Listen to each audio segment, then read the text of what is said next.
നമസ്കാരം. ലോക്സഭാ തെരഞ്ഞെടുപ്പിലെ വോട്ടിംഗ് ശതമാനം കുറഞ്ഞതിൽ ആശങ്കയില്ലെന്ന മുന്നണികൾ. പലയിടത്തും ത്രികോണ മത്സരം നടന്നെങ്കിലും വോട്ടിംഗിൽ അത് പ്രതിഫലിച്ചില്ലെന്നാണ് പുറത്തുവരുന്ന സൂചനകൾ. 8 സീറ്റുകൾ ഇടതുമുന്നണിക്ക് കിട്ടുമെന്ന് ഉറപ്പാണെന്ന് CPM വിലയിരുത്തുന്നു. കാസർഗോഡും കണ്ണൂരും വടകരയിലും ആലത്തൂരിലും മാവേലിക്കരയിലും ആറ്റിങ്ങലിലും തൃശൂരിലും ജയം ഉറപ്പാണെന്നാണ് ഇടതുപക്ഷത്തിന്റെ വിലയിരുത്തൽ.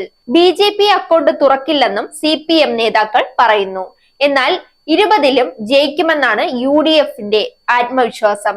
ആറ്റിങ്ങലിൽ പോരാട്ടം കടുത്തതായിരുന്നു. തിരുവനന്തപുരത്തും ത്രികോണ പോരിനെ ശശി തരൂർ അതിജീവിക്കും. തൃശൂരിലും K മുരളീധരൻ ജയിക്കുമെന്ന് കോൺഗ്രസ് പറയുന്നു.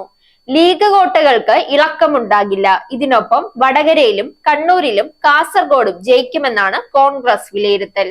തിരുവനന്തപുരത്തും തൃശൂരും അത്ഭുതം നടക്കുമെന്ന് BJPയും പറയുന്നു. പാലക്കാടും ആലപ്പുഴയിലും ആറ്റിങ്ങലിലും ജയപ്രതീക്ഷയിലാണ് BJP.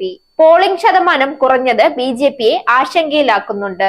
ന്യൂനപക്ഷ വോട്ടുകളുടെ കേന്ദ്രീകരണത്തെയാണ് BJP ഭയപ്പെടുന്നത്. ഓരോ മണ്ഡലങ്ങളിലെയും പോൾ ചെയ്ത വോട്ടിന്റെ അടിസ്ഥാനത്തിൽ ഇന്നു മുതൽ പാർട്ടികൾ കൂട്ടിക്കിഴിക്കല്ലുകൾ നടത്തും. തങ്ങൾക്ക് കിട്ടുന്ന വോട്ടുകൾ കൃത്യമായി ലഭിച്ചെന്നും 3 മുന്നണികളും അവകാശപ്പെടുന്നു. കനത്ത ചൂട് കാരണം വോട്ടിംഗ് ശതമാനം കുറഞ്ഞുവെന്നാണ് പൊതുവിലുള്ള വിലയിരുത്തൽ.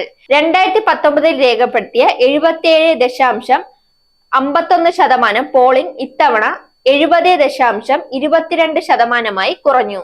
7.29% കുറവാണ് രേഖപ്പെടുത്തിയത്. പത്തനംതിട്ട മണ്ഡലത്തിൽ കഴിഞ്ഞ തവണത്തേക്കാൾ 10.95% പോളിംഗ് കുറഞ്ഞു. അതിശക്തമായ ത്രികോണ മത്സരമായിരുന്നു ഇവിടെ. എന്നാൽ ഒരു തരംഗവും പത്തനംതിട്ടയിൽ ഉണ്ടായില്ല. ഭരണവിരുദ്ധ വികാരം ഇല്ലാത്തതിന്റെ തെളിവാണ് സംസ്ഥാനത്ത് പോളിംഗ് ശതമാനം ഉയരാത്തതെന്ന് LDF വിലയിരുത്തുന്നു. പാർട്ടി വോട്ടുകളെല്ലാം കൃത്യമായി പോൾ ചെയ്തു. ന്യൂനപക്ഷ വോട്ടുകളുടെ ഏകീകരണം ഇത്തവണ ഇടതിനാണെന്നും പലയിടത്തും അവസാന നിമിഷം ജയസാധ്യത തെളിഞ്ഞെന്നും LDF പറയുന്നു. തങ്ങളുടെ A ക്ലാസ് മണ്ഡലങ്ങളിൽ മികച്ച പോളിംഗ് നടന്നുവെന്നും അതിനാൽ ഇത്തവണ കേരളത്തിൽ താമര വിരിയുമെന്നും BJP നേതാക്കൾ അവകാശപ്പെട്ടു.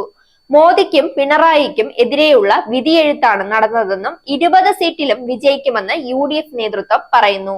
പോളിംഗിൽ ഉണ്ടായ കുറവ് സംസ്ഥാനത്തൊട്ടാകെ ഒരേ പാറ്റേണിലാണ് നടന്നിരിക്കുന്നത്.